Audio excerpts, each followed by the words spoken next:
The sun shone through the kitchen window, and I felt a sense of completeness for the first time in a long time. My 35th year, 4 years of failed treatments, tears, and silent suffering, and today I will become a mother. My hand unconsciously went down to my stomach, and I looked at my growing tummy, still surprised that this is happening to me. My best friend Sarah insisted on throwing me a baby shower, saying that I need to rest and enjoy every moment of it. I was so touched by her kind words that I gave her a big hug and thanked her for being there for me all these years. She always knew how to cheer me up, and she was like a sister to me. Sarah promised to make everything perfect for me, and I believed her.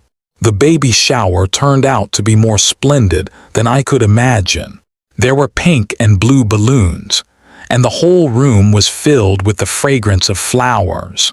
My living room was full of familiar faces, and my relatives and friends from out of town brought me many gifts. Sarah was busy with the games, food, and the cake in the shape of a stork with a baby in its arms. She was charming and beautiful as always, and I was overwhelmed with gratitude that someone like Sarah was my friend. However, as the day went by, I felt something was wrong. My cousin Linda came up to me and asked if I had received her gift. She said that I might have, and my gifts were in the box. I told her that I had not opened any gifts yet, and all the boxes were in the corner. Linda looked surprised and did not say anything else. My aunt asked me the same question and said that she had given me a lovely baby set, and I should have received it. I told her that I would open all the gifts in the evening, but something was not right. Sarah seemed to distract me from thinking about it and asked me to go to the cake. It was beautiful, and Sarah said that the game would be more fun if I opened all the gifts at the end. I agreed and did not think about it anymore. Sarah was my best friend, and I trusted her. She would not do something like that to me. I kept telling myself that she was my best friend, and she would never hurt me. As the evening went by, I was tired and said goodbye to everyone. I gave Sarah a big hug and thanked her again for being there for me. She looked so beautiful, and for a moment I thought she was about to cry. I did not think much of it and went to bed, thinking about all the wonderful gifts that Sarah had chosen for me. I was so tired that I did not open any gifts, and I told myself that I would do it tomorrow.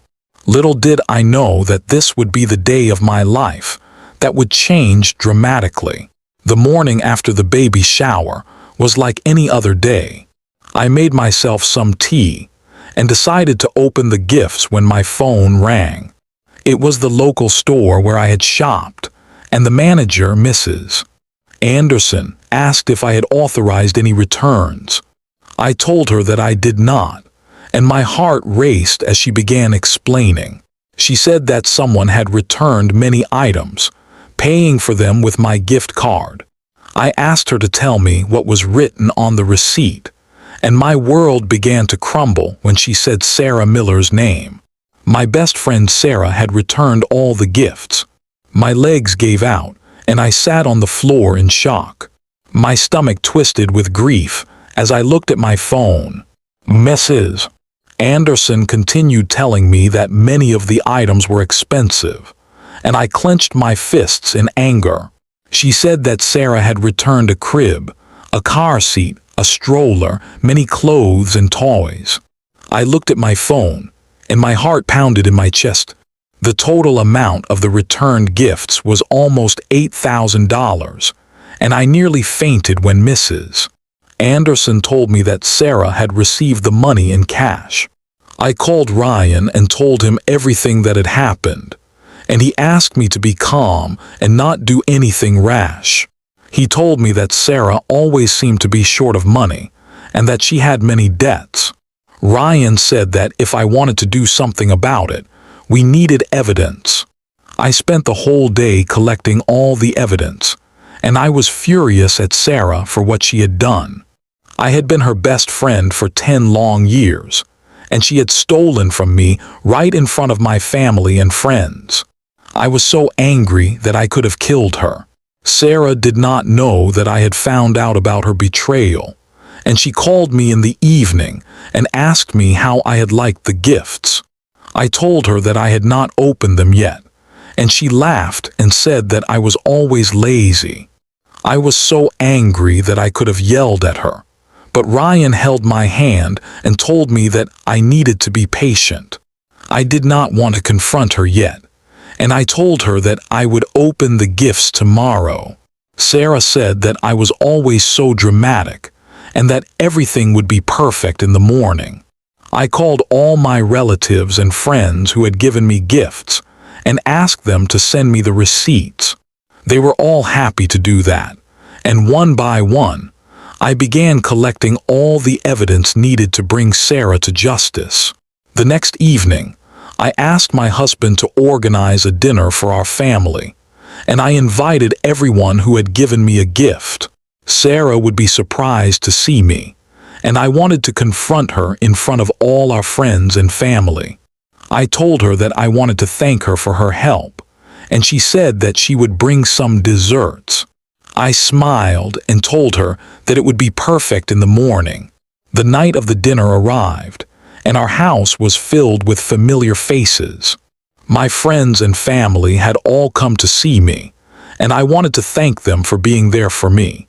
Sarah was surprised to see me and said that she was so happy for me. I gave her a big hug and told her that I would always be grateful for her friendship. Ryan gave me a meaningful look and told me that it was time to confront her.